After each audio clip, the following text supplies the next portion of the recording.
This could be a stunning sequence. Diaz ricochets off a block by Gutman, and Vandermeer falls. Arnaz follows it up.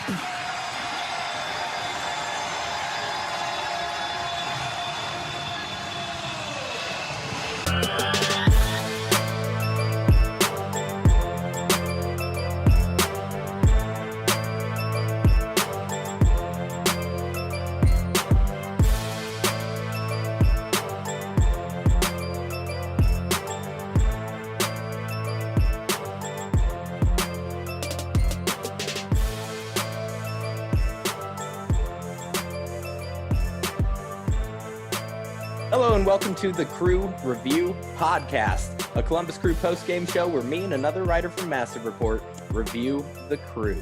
I'm your host, Andrew Atkins, and joining me today is a very special co-host. He's a writer for Massive Report. He's a podcaster. He's a social media influencer, a fashion icon. He is the Me and the Bryant and Me podcast. I call him Tommy Flip Flops, but you know him as Thomas Costello. Thomas, how you doing today, buddy? I'm doing really well, doing even better after that introduction. And if we're gonna throw nicknames around, we're keeping Wet Blanket. I don't like Wet Blanket. I don't stand by that nickname.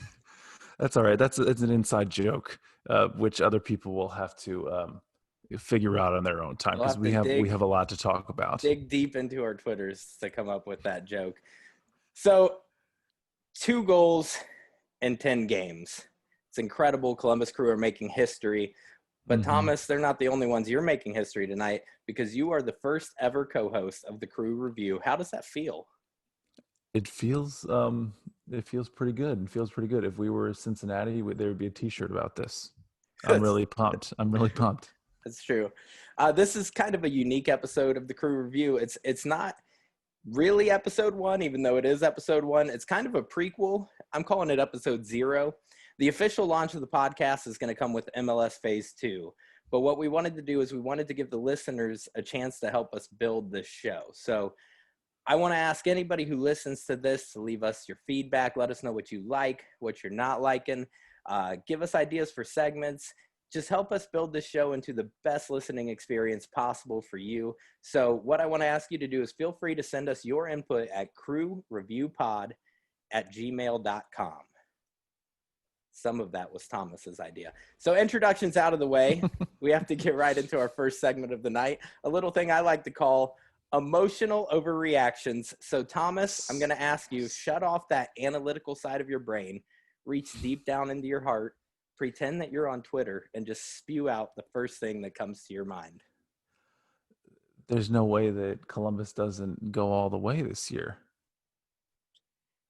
You know, that's it. I mean, when you watch these clubs, like the really good clubs, which they've been this year, only giving up 2 goals, and now they have 16 goals and 16 goals in their matches too, in their regular season matches, not counting that Minnesota United PK travesty. That game doesn't count. It doesn't count. It actually does not count, which is really nice. So their goal differential now is at plus 14. They're just the biggest issue with the teams that are doing really well is that teams will start to park the bus, and then what do? That's when they have issues. If you can't break through them, there's no way that you're going to be able to get past it because people know what to do against you. Tonight was, since he's not very good, and Columbus is the greatest team the world's ever seen. That's undeniable. You know, I actually wrote an article before this season started called, I believe it was 47 Reasons Why Columbus Crew will be the first undefeated team in MLS history. And I was wrong. We lost 1 game, but that's it. My emotional overreaction is that's the only game we're going to lose. Going undefeated the rest of the season, winning the MLS Cup, winning the Supporter Shields. And, of course, it would be the year that only a few people could be there to see it. But we're sending Mopfre Stadium out with the trophy. That's my overreaction. And then Don Garber's going to be like, oh, I'd love to give you the trophy, but 6 feet. I can't do it. I'm going to give this trophy to Columbus Crew's captain, Lucas Zellaround. Oh, no. You misspelled Jonathan Mensah. All right. Well, with that out of the way, we can take a deep breath. We can move on to the Crew Review. For Columbus Crew SC taking on FC Cincinnati, hell is real. And I'm going to tell you what, hell was a lot more entertaining this time around than it was a few days ago. What was that? 8 days ago or so? I'm trying to block it from my mind. I'm not exactly sure. I'm going to tell you the starting lineup. I saw it. I wasn't thrilled about it. I actually messaged you and said, do you mind covering the podcast for me? I'm going to play some Overwatch, because I was feeling real gloomy about it. And sometimes it's just fantastic to be proven wrong. So in goal, we had Eloy Room. No worries there. No questions asked. Defensively, we had Milton Valenzuela. We had Josh Williams, the captain, Jonathan Mensah, and the veteran Harrison Awful. Interesting stat. This is actually the 4th week they've played together with this lineup out of 10 matches. That shows how much we shuffle the defense in Columbus, but still only allowing 2 goals. Midfield, we had Artur, and we had the debuting Fatai Alashe, Cincinnati player. I might have butchered his name there. No, you got it Cincinnati perfectly. Player. Be confident. I'm so confident right now. Moving forward, we had Yunus Mokhtar. We had Darlington Nagbe filling that number 10 role for Zelarayan. I saw that Patrick Murphy tweeted out that it seems like he might still be injured, but he was going to try to find out post-match. And then we had Pedro Santos. Now, I'm gonna eat my words here a little bit, but the striker was Fernando Adi. This is because Jossie Zardes had his 14th child this week. Oh, stop it. And, no, it was his fourth kid, second son. His 4th child this week. And by no means should he really be able to play and have a great game and score 2 goals. So we had Fernando Adi starting instead. And he was the one that just gave me that pit in my stomach that I thought this is going to be a tough game to watch, because thus far in the season, he has failed to impress me even a little bit. Also, to be fair, in talking about the lineup and Adi, he has also not had any minutes. He's been in the matches. If he does come in, it's coming in 15 to 20 at the most. He hasn't had a big chunk of time on the field at all this season, outside of, MLS's back tournament type stuff. But he hasn't seen much regular season and many regular season minutes. So whenever I saw him out there, he plays differently than Zardes. And wherever he's running around the pitch, it looks more like he's lumbering around the pitch. He's not a small guy. And I think that kind of creates this illusion that he's moving in slow motion, which is something that drives me crazy.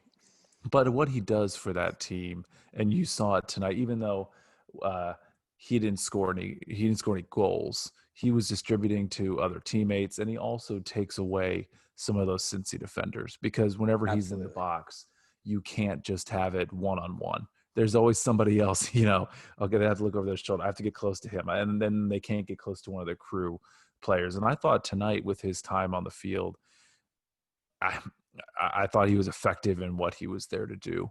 Now, he didn't score a goal, but there was a lot of things off the score sheet that won't make it onto a score sheet where he did really successful things to open up the defense for the crew to kind of break through. Somebody else who didn't score a goal was Darlington Nagbe. And you want to talk about things that happen off of the score sheets. The Columbus Crew would not have scored tonight had it not been for Darlington Nagbe. We'll get into that a little bit more. But, yeah, like you said, sometimes scoring a goal, that kind of stat can be misleading. It can make you think that he wasn't necessarily effective because Adi didn't come up with assists. He didn't come up with goals scored. But without question, his best match of the season. He was effective. Like you said, he was distributing the ball. He was pulling defenders. He was a presence, which is something I haven't felt like he's done for Columbus since he started. And going back to last season with Cincinnati, we all know that was a disaster. Yeah. I probably haven't seen an Adi. Well, probably haven't gotten this many minutes with a good team since he was in Portland. So it's been years since he's really had the opportunity to play around other players. And this is it's kind of a knock to Cincinnati and how many managers they've had, how many rotating, players they have. I mean, you were talking before we started the pod tonight. I mean, three of the crew players on our 18 tonight were former Cincy players, and all 3 of them got on the field. So that was, and there were rough things off the field, which not the place to talk about. There are many other arenas. We'll leave that to Twitter and other places. Right. But on the field tonight, you could see why Caleb Porter wanted him back. You know, if anybody knows him, it's probably Porter after having him in Portland for so long. If he wanted him, if they traded for him, not just because since he's paying for what 96% of his salary, but because he's somebody who can make your team better. Right. Yeah, I agree wholeheartedly. I actually picked him to be my surprise player of the year this year. So far, I haven't been surprised. Today, I was pleasantly surprised. So getting into the match a little bit more, through about the first 30 minutes of the match, realistically, I was nervous. I actually have in my notes here, FC Cincinnati's counterattack is looking dangerous. There were multiple crosses right in front of the Crew goal, and I thought it's a matter of time before they connect with one of these and they score a goal and they take the lead, and we're going into halftime the first time this season behind. I was wrong, thankfully. But how did you feel starting this match? Did you have the same sentiments? Were you kind of feeling a little bit of anxiety, or did you feel the Crew had it in control? No, I don't think that they had it in control. You saw early on that Mokhtar, there were a couple balls where Cincy got around him pretty easily. There wasn't really much to write home about in those first 15 to 20 minutes from the Crew perspective.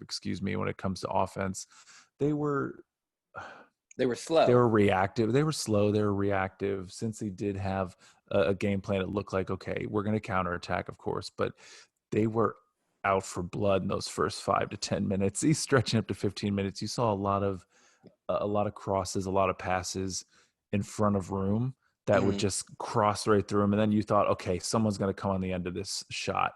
Right. But Cincinnati, they don't have a lot of experience scoring goals right now. So fortunately they did not get any they didn't make on it the happen. End of those crosses, but they were some really dangerous passes. Yeah, I think the closest they came was in the 4-minute mark. Kubo had a cross that was just right in front of Locadia as he came sliding in, and Room was on the right side of the goal. He was on the left. That would have been a goal, and I think they missed by maybe 3 inches. Outside of that, there never came a moment where they were super close to scoring a goal, but the crosses just kept coming and kept frightening me. I will say on defense, and this even stretches back to Philly game on Wednesday, when you'll have Crew players who are not just your center backs, you'll have players running up, like Pedro Santos is running in and he's stopping balls. Like he's getting into the box, and they're like, it's great to see that everyone rushes back and everybody hustles back, even if they're not, the big center backs, the big guys you have there to defend. And that's something Porter's been very adamant about and very vocal about, is he wants his attackers defending, he wants his defenders attacking, and you see it. I actually wrote a note about Santos. He came on this run back, and Cincinnati tried to cross the ball into the box, and Santos got his face right in the way and just got rocked. But it just shows the dedication to defense that every player on this club has, not just, like you said, the defenders. Yeah. And then right around that 15, 20-minute mark, too, there was a no call that got people a little riled up. There's a VAR check for a handball. What did you think? At first I thought it was clear as day handball. They showed us because the defender for Cincinnati's arm was way up in the air, way out of a natural position. Another camera angle though showed it looked like it hit his shoulder. I think the ref made the right call. There was a second, and then I thought that too. Whenever I saw it in the run of play, I didn't even think the sliding guy in front was the one who started the calls for handball. Because after it hits his shoulder, which in the replay it obviously hits his shoulder, it deflects off of him and it hits the hand of a player from Cincinnati. He hits somebody's hand, which the replay, not the best quality when they're trying to slow it down because it was kind of blurry as that happened. And I think whenever you have Jordan and Neil talking about it on the air, they were just kind of focusing on the sliding player. But there was a deflection onto a player's hand. I think that's where the players were kind of yelling to the ref, kind of trying to get their attention to say, "Hey, that was a handball." They're doing I missed that, but I think that's a stretch. moonlighting refereeing. Right. I think it was I too, think it's but a stretch.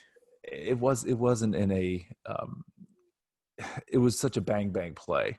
I don't think there was enough. There was nothing completely proving that it was a handball and that it was on Well, purpose and that they were trying to stop the run of the offense there. So I kind of agreed that there was no penalty on I that. will say handball or no handball is a moot point because about the 35th minute, everything changes. It becomes the Darlington Nagbe show. Nagbe can dribble out of anything. You could have every team in the league in front of him, and he can dribble around all of them. And Cincinnati realized pretty quickly they don't stand a chance at stopping that from Nagbe, so they started fouling him left and right. It was 4 fouls pretty quickly within each other before Cincinnati got a yellow card to let him know, like, you can't. And that's for accumulation. It was 4 different players too. It was everybody was now. He's whenever you talk about the lineup earlier, he's so good with this, not just with the team, but he's so good overall. He's I have so much faith in Nagbe, but seeing him move into that number 10 role made me a little bit nervous, but man, did he adapt. I thought he wasn't even playing. Whenever I didn't see him next to Artur and I saw Alashi, and I was like, oh, they're just giving Darlington the night off. I didn't even look in the midfield. I didn't even look further up. I just thought, oh, he's not playing tonight. And then I tweeted something out and someone came on and said, he is starting. And I was like, what? I didn't even look at the line above. And I was like, oh, he is starting in the 10. I did not expect that. I thought maybe he was getting the night off because he's played. And we've seen Pedro Santos step into that number 10 role and do it pretty serviceably. Man, our Darlington Nagbe does it all. He does it all. He's fantastic. Once he started getting involved, the whole game changed. He was able to get the first shot on goal in the game. He was able to continuously get into position and take shots that were deflecting off of Cincinnati defenders, but it was creating pressure on Cincinnati that actually led to a goal later. I have in my notes. It was the goal by Pedro Santos. Darlington Nagbe was right next to Santos. The ball is crossed and actually misses Nagbe, but Nagbe, if you look back at the replay, has 2 defenders on him because he had been so dangerous up until that point that Santos was able to slot right in behind him and score the first goal of the game. Right. And I'm excited to talk more about that in the second half because I think that as great as Darlington Nagbe is, I think there is one negative about him that it's not even – you will not say such a thing on this podcast or you will be removed. So we go into halftime. I'm going to go through my halftime notes really quick. I just had that I was really impressed by the recovery runs by Mokhtar and Santos. Mokhtar had a couple really sloppy giveaways, but as soon as that ball hit an FC Cincinnati defender, Mokhtar was shifting sides, shifting the field, and getting right back in front of the defense. I was really impressed by him. I was really impressed by Santos. The other thing I take back, I wrote that Cincinnati is boring but dangerous. What I was thinking while watching is I would hate to be an FC Cincinnati fan.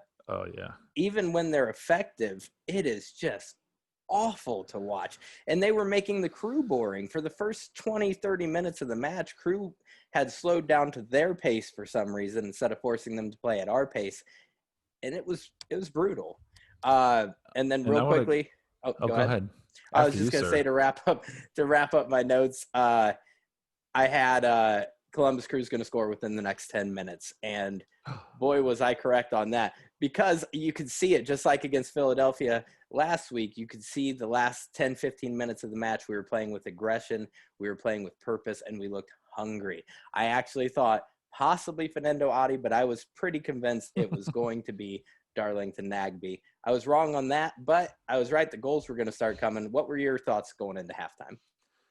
Halftime for me, I thought that they were going to score a goal. I didn't think the match was going to say 0-0. It didn't have that same feeling as the last one. We were getting our chances. We were getting some good passes in. Again, Adi's moving the defense around. Nagbe attacking more. They had to adapt to that, which I think that's not a small change. It's a big change moving him into a more offensive-minded role. but you're not bringing out too many different players from the last time you played them. I thought that there would be at least some sort of change to where they try to catch Cincinnati off guard, but moving Darlington up was great, and he could play everywhere. I'm pretty sure he could do anything on the field. And it's good to know because it seems like Zelarayan's ankle might be a problem moving forward. So knowing that we have a number 10 that can slot into that role and do it effectively it's refreshing because I'm telling you, this wouldn't be the first year that I thought we have a phenomenal team that is completely derailed by injuries. So seeing depth in the Crew this year has been refreshing, to say the least. Oh, yeah, really nice. And we purchased 2 not very good ankles so far. They're injuries. Injuries happen. We'll see. Hopefully by the end of the year, we're not too worried about that or putting that into our postseason reviews about injuries because they're so deep right now. I agree. I mean, Luis Diaz didn't play the last 2 weeks, and in the second half, as you're going to hear, he had a really huge impact. But before getting into that second half, this match, and just you bring up the point, and Neil and Jordan talked about it on the air too, where this is a team that they're putting a lot of money into, and they're investing a stadium, they're doing all this, and Stam's team is not an exciting team. I have to give a shout out to a friend, Mike Yeager. He's a Crew fan. His son's name is Crew. No joke. His son's name is Crew. He is a big fan of Feyenoord out in the Netherlands, where Stam just came from. And he told me whenever they hired Stam that Stam, I'm going to pronounce his name differently every time. That's okay. Whenever they hired him, that he won't be there long enough that you need to remember his name. Here's the thing. I don't think he's going to leave. Because, one, there's no relegation, so that's not an issue. That's a whole nother conversation. But they've had so many changes in managers. I think leadership in Cincinnati is going to be like, okay, we can't keep changing managers. I'm a Cleveland Browns fan. I know all about this. They kept their coach when they probably should have fired him because they were so inconsistent. They were firing coaches every other year. So they had to keep somebody just to look like we're being consistent. I'm afraid that they have Stam for a while. And like my friend said, he was at Feyenoord and he was really boring. He played the same defensive one-track mind. If, we're on the defense and then we're going to hopefully get a counterattacking chance. If we don't, 1 point's better than nothing. And he was in that position over in the Netherlands for 3 months. He got hired in June, signed the contract for 2 years. In October, after 4-0 thrashing, he came out publicly and said, we're just going to part ways. It's better for everybody. So it's exciting. MLS hires a coach from Europe, and they used to play in Europe and they coached in Europe, but yeah. But let's go into the second half. That's much more exciting than talking about. I will say, in the line of your friend having a son named Crew, it's lucky for him that he lives in Columbus and not any other MLS city in the world, or else his son's name would be FC or United. That's very true. That's nice. Or Real. Come here, Real. Come here. So second half starts off. Luis Diaz is in for Mokhtar. Now, Mokhtar, I think he's stellar. I wasn't too impressed with him last year. I didn't really have a whole lot of interest in him going into this year. I think he's quietly becoming my Justin Merrim of the new Crew. Justin Merrim was my son's favorite player, and he was quietly great in my opinion for a long time. I think that's kind of what Mokhtar is doing right now. But Luis Diaz just instantly was a game changer. The speed that he brought, it reminded me of how Zelarayan plays, where sometimes when everybody else on the field looks asleep, Lucas is just all over that pitch. Mm-hmm. Yeah, he came on and at half for Mokhtar. First half for Mokhtar, again, he was kind of reactive at first. He was getting beat by guys a few times, and it happens in every match. You're not going to win every battle that you have unless you're Darlington Nagbe. So whenever Luis Diaz came out, okay, that makes sense because you have to get back before Cincinnati's defense can build up, because they will put 9 men in the box and then 2 are standing on the 18, so they're technically outside of it. But you're going to have to go up against them quickly. You have to get there before they do. Because one thing to give them credit for, and this is something that Stam wants to do, is they want them to get back as quick as they can. Oh, and you saw it constantly. Bunch up. So it was Garza versus, and we'll talk about Garza at the end of the show, but it was Diaz versus Garza. And it happened twice in the matter of a couple minutes where Diaz goes up against Garza. Garza tries to foul him or push him or something, but Diaz just blows by him and then sends the ball into the box. The second time, though, it only took 2 times. You said they were going to score within 10 minutes in your halftime notes. Yes. Second time, Luis Diaz, and they were just feeding Diaz. They were like, okay, attack. And they attacked Garza. Garza again tried to stop him. And the speed of Diaz on the goal, on his assist, just bursts down the field, cuts around Garza, as you said, and just he does work. That's in my notes. I just had Luis Diaz does work. Columbus scores 1-0. He crosses the ball right into the goal. Like I said, Nagbe has 2 defenders on him because of the work he did in the first half of being the one threat offensively that Crew had. And Teton, is that Teton, right? Teton's drawn to Nagbe. Ball goes right past Nagbe. Santos connects, back of the net. Crew 1-0. Just an instant difference maker. Luis Diaz. And Santos was like alone. He had a few yards around him in any direction because of that same thing that you talked about with Nagbe. So they scored the goal. And before we get into kind of what happened next, because that's when the floodgates open, the one thing I want to say about Darlington Nagbe, because the rest of the match is amazing, and this is, again, nothing against Nagbe himself. It's because he's so good. You notice when he had the ball, now there's a more attacking play in this match tonight, when he's getting close to where he can take a shot, the other players around him are just kind of standing there. And I'm not talking about the Cincy players. I'm talking about the Columbus players. They're just all in awe. Like the off-the-ball movement, not amazing. Kind of think of like the NBA, right? Like whenever you're watching LeBron James or you're watching Michael Jordan going a little further back, right? You're watching because they're an amazing player in your team. Like, okay, what are they going to create? But I think, too, if you have some movement around him, you might have some more movement, I should say.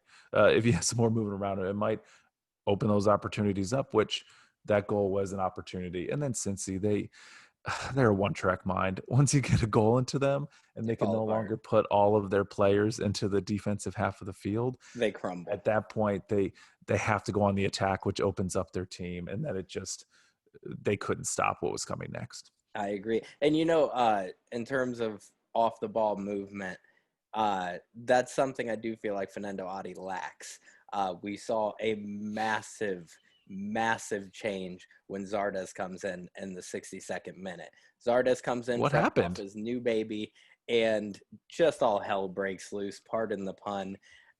Listen, Zardes off the ball, his runs are fantastic. Yeah. I cannot overstate how great Jossie is at getting into position. And I'm going to say a lot of Crew fans were not crazy about Jossie when he first moved over to the Crew. And I think we're seeing it is because the kind of player Jossie is, he does not create moments. He's not the kind of player who's going to be scoring these crazy distance goals like Zelarayan does. But what he does so perfectly when he has somebody to feed him that ball is something I feel like Kai Kamara lacked, something I feel like Ola Kamara lacked, which is the ability to get into position and finish when the ball is fed to him. And that is something Jossie is a master at, in my opinion. So literally within 2 minutes of coming into the match, Santos has a perfect cross in, and Jossie just runs directly into position, directly in front of the goal.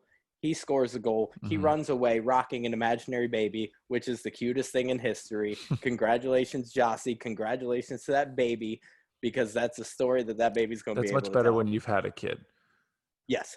When soccer players do that without having a kid, or they put the ball under their stomach like it's their little baby, like I hate that. It only works whenever you've just had a kid. So hats off to Jossie. That was awesome. And then not too much longer after that, another goal. And then Jossie gets on the score sheet. Again, this one, like you said, right place, right time. It wasn't fed to him. You get a good deflection. Once it's at your feet, just bury it. And that's what he did. So that was and in fairness, it wasn't the prettiest goals. Jossie's brace, his second goal, which brought the Crew up 3-0. it was almost like the goal back in MLS is back when he takes a penalty kick. It's blocked, and then he comes in and just is able to finish it. Jossie takes the shot, but the initial shot is blocked. Jossie's able to run back up and flick it into the goal. So, again, it doesn't matter if it's pretty. It counts. And it got Crew up 3-0. And it's Cincinnati. It can't be overstated that you can't read a whole lot into a Cincinnati win, just like you can't read a whole lot into a Cincinnati draw, because Cincinnati's going to park the bus. And if they do it effectively, it's very hard for an offense to crack that. We saw a lot through this game where every time the Crew tried to attack, it was a sea of white jerseys, and just penetrating that is extremely difficult. But like you said, once you get one goal, the whole system falls apart. There's no offense, there's no attack, there's no creativity in Cincinnati, and they crumble when they have to switch up their play style. So I lost my train of thought. No, I mean, and so did Cincinnati after that first goal went in, because I just pulled a Cincinnati. I had such promise. They brought in Berhalter. They took off. Used to give the guys a rest now. Yeah, none of the other Etienne came in, and it was none of the other substitutes made that big of a difference, or any difference. But I will say that the first two subs of the match were responsible for all 3 goals of the match. I have egg on my face. I want to go on Twitter and delete my little angry emoji that I put when I saw tonight's starting lineup. Porter, excellent decision-making with this matchup, and bringing in Jossie in the second half. Cincinnati was already starting to fall apart at that point, and Jossie he was the dagger that just drove into the heart of Cincinnati tonight. For sure. It's nice. It feels good. It feels good to break through. And you say, I have to kind of counter what you're saying. A win against, you can't take too much from a win against Cincinnati. Again, really good teams having to face clubs that are going to park the bus. Not every good team can be a great team and break through break through that defense. And the fact that we were able to break through tonight, I think that bodes well for the growth of this team. This is the first year still that these players are playing together. So it can't be overstated. You're absolutely correct. This is a very different lineup from last year. You can see the moves that are being done, not just on the field, but then you're seeing the new stadium being built, the talent they're bringing in on the television, like they bringing in Jordan, bringing in Brett, bringing all these, like they're really investing into this team, and I think it's really exciting. So I do read a lot into this win, that it kind of moves us from a really good team to, I think, a great team. Well, the thing you can read a lot into is 10 matches, 2 goals. Incredible. I don't know the exact stat. I know last week we were tied. Last week we were tied going into 9 matches for the best start defensively in MLS history. I don't know the exact stat. It was going the 2010 into 10. Galaxy. Yeah. Yes. I don't know if Galaxy got scored on in the 10th game. We certainly did not. Columbus Crew topple FC Cincinnati the way it should be, 3-0. And I will say I was a little cocky last game. I was a little humbled this game, and I couldn't be more happy with the result. I couldn't be more happy with Columbus just continuing to climb that ladder. Number 1 in the Eastern Conference, number 1 in the Supporter Shield standings. I love it. Yeah, up 5 points now. Up 5 points to the second place team in the East, so you can't hate that. It's beautiful. So I want to clarify before we move on. Do you have any more thoughts on the game? No, I think we covered it. I think we did. Before we move on, we have a segment called the best and worst player of the match, but Columbus Crew is the greatest team the world has ever seen. That's undeniable. So you don't get to play for the Crew if you're not just an elite caliber of player. You have to be the best. So with that said, we're going to give our best player of the match and our best worst player of the match, because they're all the best. So Thomas, I'm going to let you go first. Who was your best player of the match? I think you could say Darlington Nagbe is the best player every week. So this is the Lucas second Valerian best gives him a player run of the for his match. money, though. Yeah, sure. I give. I'm gonna give Luis Diaz the best player of the match. Breaking Cincinnati down and getting one goal on them is so important, and he was able to do it within a matter of minutes. His speed Yes. that he has especially coming off the bench. Now, Yes. starting him, great. He still has speed and he's still faster than anybody else in the field. But whenever you bring him on after a half, after Cincinnati's been running back on defense, after they've been, they let the Crew do some passing up until they, get into their own, to their end, and then they'll run around and they swarm.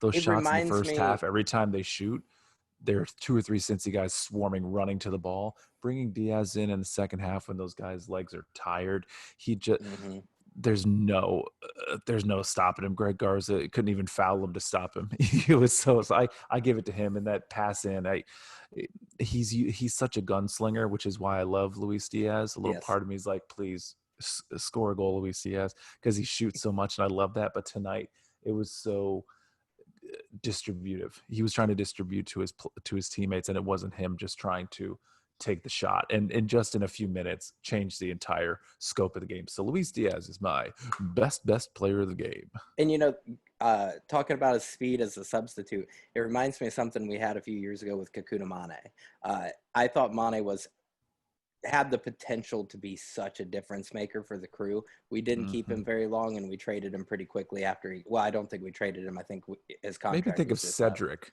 Cedric Mabwadi. He was also a player that we brought in during that 2015 playoff run. I mean, against Montreal, you bring him in as the super sub, and again, he's speed. Nobody wants to be a sub. Everybody wants to be a starter, but there's something to be said for that and Diaz quick does player. And he did what Mobadi did, and he did what Mane was attempting to do, but he is a starter caliber player too. Like Diaz is some people might be, a little perturbed at his shooting chances sometimes that he takes, but This is the same team that has Pedro Santos. You can't be right. more perturbed about Diaz than Pedro Santos's shooting. But hey, we didn't hit the stage a ton tonight. Only one shot hit the stage, I think, tonight. So that's good. Last week I tweeted out that Dish customers were experiencing problems with their service because so many soccer balls had been kicked at their satellites. Interference. So my best player of the match is Darlington Nagbe. I'm not going to mince words. I'm not going to give somebody Darlington Nagbe's always the player, so this person's the player. No, Darlington Nagbe's the player of the match. Luis Diaz, yes, instrumental, changed the game. Did you just subtweet me in the podcast? I absolutely did. Luis Diaz was instrumental, changed the game, but it was all possible because of Darlington Nagbe. Before Diaz came on, before Jossie came on, Darlington Nagbe was single-handedly our offense of this match. He was the only one getting shots that looked dangerous. He had the first shot on goal. He was pulling defenders. He was phenomenal tonight. He's my best player of the match. Now, the worst best player of the match. Thomas, you go ahead and take it from here. You did not tell me beforehand in preparation that it had to be a Crew player. So I went with Greg Garza as my Thomas, let me ask you a question. The best player of the real match. quick, let me ask you a question. What's the name of the podcast? The Crew Review, but the Crew played another team. It's not the Crew FC Cincinnati the Crew. review. It is the Crew review where we review the Crew. I'm not going to say anybody on FC Cincinnati is the worst player of the match or the best, however I worded it. What I'm going to say is Cincinnati, you could have the worst player and the worst best player, but you're not going to have a worst player for Cincinnati. Go ahead. You go ahead and start your podcast. There are a FC lot of Cincinnati review. See how that goes. There are a lot of for superlatives you. on here. Okay. I'm going to forget the best and the worst. I'm going to give it to Greg just because I don't think anybody in the Columbus lane deserves being called out for having a poor performance. I think if you had to choose somebody, it's a coward's I would probably just say Mokhtar, and it's because he only played half of the match, and also because I think he's not as quick as the guys that he had against him, so he was just not matched up well against some of the players from Cincy. So if I had to pick somebody from the Crew, which I feel like you're making me, I'll pick Mokhtar. But if I want to go for the worst player on the field, I'm going to have to go with Garza because his lackluster defending. And all you need in Cincinnati, all they want is defending. he couldn't even foul right. Like if you have Diaz coming, Garza wasn't on a yellow. I think at that point he needs to take one for the team. They need to regroup. Maybe if he's able to stop him or at least get him down, since he can. Okay, take a minute. Diaz is down. What do we do? Do we adjust? Who else do we put on him? It was just so quick. It was lightning past him, and he had nothing he could do about it. So that's who I'm going to give it to. Wouldn't it be refreshing to do this podcast for Cincinnati and have so many options for worst player? There are going to be match? matches where the best player of the match will not be a crew player. I'm just playing the odds. Not every match is going to be something like this. But see, the deal with this podcast is we're the crew review, so the best player of the match will always be a crew player. So, worst player of the match. Worst player of the match for me, I'm giving to, and like you said, it's like picking pizza. There's a best pizza and a worst pizza, but it's all pizza and it's all delicious. Right. The crew, they're all delicious. Except for pineapple on pizza. I love pineapple on pizza. Artur, I'm giving my worst player of the match because, and it pains me because I love Artur. He just didn't seem as effective without Nagbe to play off of as a defensive midfielder. There were a couple of moments where he gave the ball away when he shouldn't have, or he was stripped of the ball when he shouldn't have. He wasn't quite as quick with distributing and getting the ball away from his feet. But again, he did not play bad. It is very hard tonight to give a worst best player. And I thought it'd be simple. I really thought I was going to give it to Fernando Adi. So again, happy to be surprised, happy to see what he can offer as a starter. I don't think he's what we need as a sub, though. I don't think he makes a difference coming into a game late. And I'd like to see maybe that be an issue that can be fixed moving forward. So I think that's it. That's our best, and that's our worst best. Thomas, I'm going to tell you, you were the best co-host of the night. Oh, stop it. Thank you so much. It's true. And you know what? You earned yourself a plug. Why don't you tell these people where they can find you on Twitter? And also, I think I've heard about a podcast that you happen to be the me on. Oh, right. I am on the Twitter at one Thomas Costello, the number one Thomas Costello. Whenever I'm not tweeting, I'm writing stories for the Massive Report. I usually do the supporters XI, where you can go on and you can vote who you want to start. And then we will give it to Caleb, and he will ignore it, as he should. And then also recently wrote a story about the new Save the Crew book by Pete McGinty called Accidental Heroes. It's an amazing read. Living through the Save the Crew, and I thought, I knew a lot about the Save the Crew movement until I read this book. And I'm not going to lie, it was awfully dusty when I was reading certain parts of the book. I will come out and say that. Also, I am on a podcast because, of course, I am. I have a podcast with my friend Brian. The show is aptly called Brian and Me, where we talk about soccer and other things, other podcasty things. And I will say, before I met you, before we started working together, before we started magically podcasting this 1 week together, I had listened to Brian and Me. I think it's a great podcast. I know you don't like to hear that, but I really think it's good. For me, I've never listened to a single episode of it. That tells you how good I think it is. Well, fair enough. For me, you can find me on Twitter at Andrew Atkins SC. You can find this show on Twitter at Crew Review Pod. For all your crew news, updates, analysis, go to massivereport.com. Follow them on Twitter at Massive Report. And don't forget, rate us, review us, subscribe to us, iTunes, Spotify, Google, wherever you get your podcasts. It doesn't matter. Let us hear from you. Like I said, email us at crewreviewpod@gmail.com. Leave us your feedback. Let us know what you think about the show and how you want to see us grow or change. If you don't like the show, don't leave that as a rating. Just email that to me, and let's keep that on the hush hush. No, you can give a bad review. Just give 5 stars. We'll read the feedback, but just still give 5 stars. I want any criticism of this show to be done in private. Real friends stab him in the front, Andrew. That's true. That's true. So what I'm doing right now is stalling because I'm trying to pull up the scores from around the league. So right now, it's looking like yesterday, Houston Dynamo beat Sporting Kansas City 2-1. Orlando and Atlanta tied 1-1. Vancouver beat Toronto 3-2. San Jose tied Colorado 1-1. Philadelphia put a spanking on the New York Red Bulls 3-0.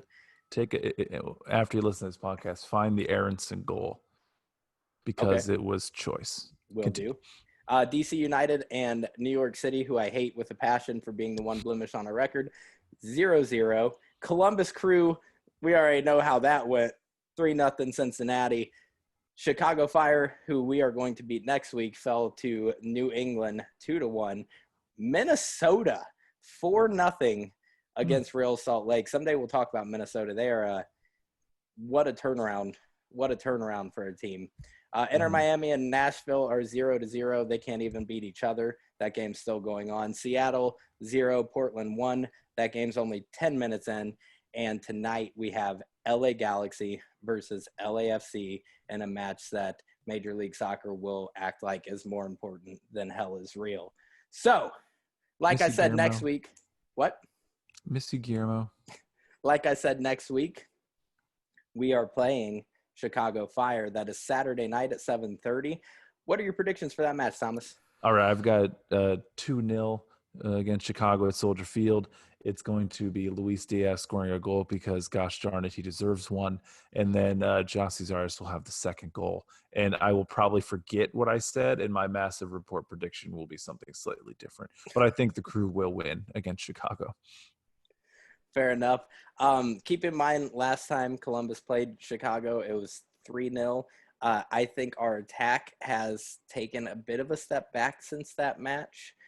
So I'm also going to pick Columbus. I was going to say, I think. Go ahead. No, we had a worldie in that one. I think our offense looked better tonight than looked against Chicago. I think Chicago, they made the best of their chances, and they looked kind of disheveled on offense, and they scored despite their offensive look against Chicago. I think they're even in a better spot now.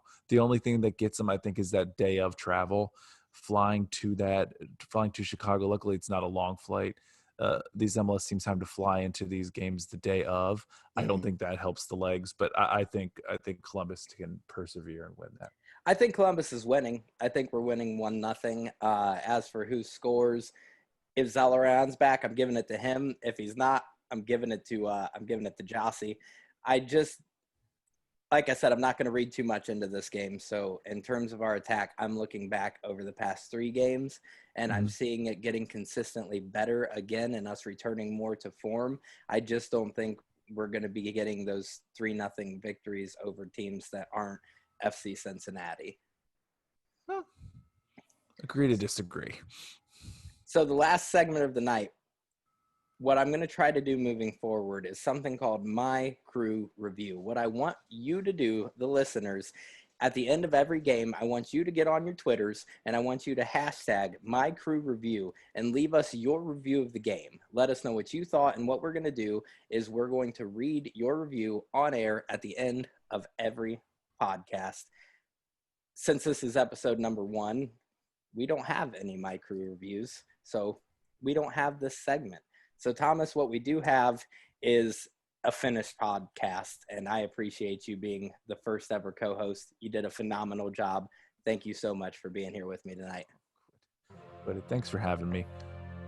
It was a pleasure. And as always, for Massive Report, I'm Andrew Atkins, and this has been the Columbus Crew Review. Glory to Columbus, go Crew, and we will see you next time when we review the Crew.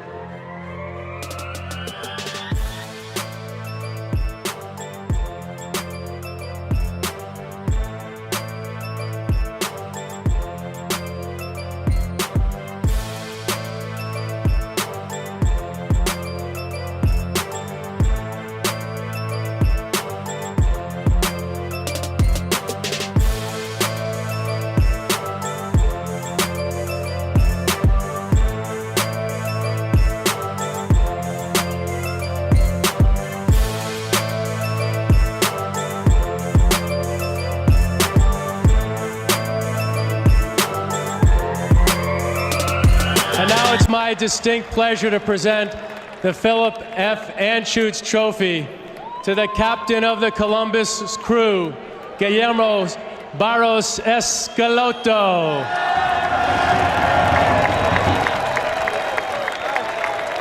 Or Frankie Hayden.